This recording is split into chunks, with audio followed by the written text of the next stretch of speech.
దేవునికి వందనాలు. సమయం ఇచ్చిన అయ్యగారికి వందనాలు.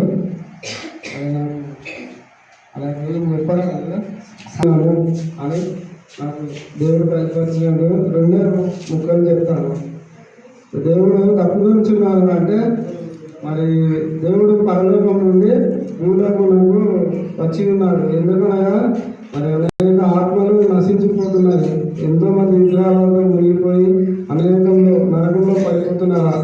ఆ బాధ చూడలేక దేవుడు అనేకం మరి భూలోకంలోకి వచ్చి ఉపాసం ఉంది. ప్రార్థనలో మరి యేసు ప్రభు మన తండ్రి దగ్గర వాక్యం పొందుకున్నాడు. ఆయన అప్పుడు ప్రార్థనలో కూడా ప్రార్థన చేస్తుంటే సైతాను శోధిస్తుంది. ఎన్ని రోజులు అయ్యా మరి ఇట్లా ఉపాసనతో ఉంటే ఆకలి పైపడ మాడిపోతుంటే సముద్రం దగ్గర ఒక బండ మీద చేస్తుంటాడు ప్రార్థన. ఆకలికి తప్పు మరి ఆకలి మరి బండలు రొట్టెలుగా మార్చుకొని తినొచ్చు కదా అంటే కూడా అసలు అట్లా ఉన్నా కానీ దేవుడు గట్టిగా పట్టుదలతోటి ప్రార్థన చేసుకొని మరి ఆయన ఎంతో ఈ లోకంలో మరి దేవుడు అయినాడు. ఈ లోకాన్ని ఏలినాడు. సృష్టికర్తను జనములను ఏలినాడు.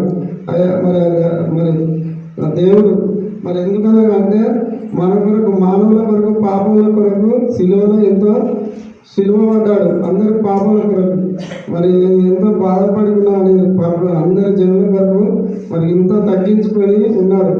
ఎందుకంటే మరి ఆత్మలు నశించిపోవద్దని మరి ఎంతోమంది మరి ఆయన ద్వారా స్వస్థత పొందినారు. చాలామంది ఇంకా తెలుసుకునే వాళ్ళు చాలా ఉన్నారు. ఇంకా తెలుసుకోవాలని ఎంతో ఆశతోటి మరి నాకు ఈ 5వ వాక్యం చెప్పినందుకు అయ్యగారికి దైవసేవుడికి వందనాలు.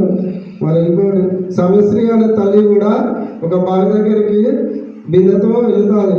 మరి నీళ్ళు తీసుకురావడానికి వెళితే మరి యేసుప్రభుల వారు కూడా అక్కడ వెళ్ళి అమ్మ నాకు దావి వేస్తున్నది, నాకు దావి అంటే అయ్యో దేవుడా నేను అన్ని రోజులు నేను పాపిని దేవుడికి పనికిరాని నీకు మరి నీళ్ళు ఎలా ఇవ్వాలంటే నీవే నీళ్ళు ఇవ్వమా అంటే అక్కడ ఆమె దేవుడు అక్కడ వెళ్ళి ఆమె స్వస్థపడి ఇంత పాపినైనా నేను నా దగ్గరికి వచ్చి దేవుడు అడిగిందని ఆమె ఎంతో ప్రేమతోటి నీళ్ళు ఇచ్చినది తాగి ఆయన స్వస్థపరిచింది. ఎంతో మందికి సువార్త చెప్పింది.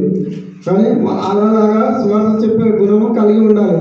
మనలో కొంతమంది కూడా సువార్త చెప్పాలంటే కూడా కొన్ని పరిస్థితుల వల్ల ఎంతో ఇబ్బందుల వల్ల చెప్తామని మందిరంలో అన్నా కానీ చెప్పలేము. ఎందుకంటే మనకు పనులు పరిస్థితుల వల్ల కొద్దిగా ఎంతో మనకు కొద్దిగా మమతనం కానీ ఎంతో ఉంటాయి. కొంత నాకు కూడా ఉంటుంది. కనీసం అయినా సువార్త చెప్పాలంటే చెప్పగానే కనీసం ఒక 5-6 కన్నా మనం చెప్పాలి. మనం తెలుసుకోవాలి. తెలుసుకున్నది మనం చెప్తే ఇతరులు కూడా మారుతాడు. అందుకనే మనలాగా మరి ఎంతోమంది బాగుపడాలి.